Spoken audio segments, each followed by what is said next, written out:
there's a sturdy table in front of you, drop,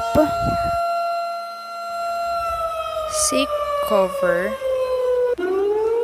and hold onto the table. If there's no sturdy table, go to the safer part of the house. Drop to the ground, cover your head and nape with your hands and hold onto that position. When the shaking stops, evacuate.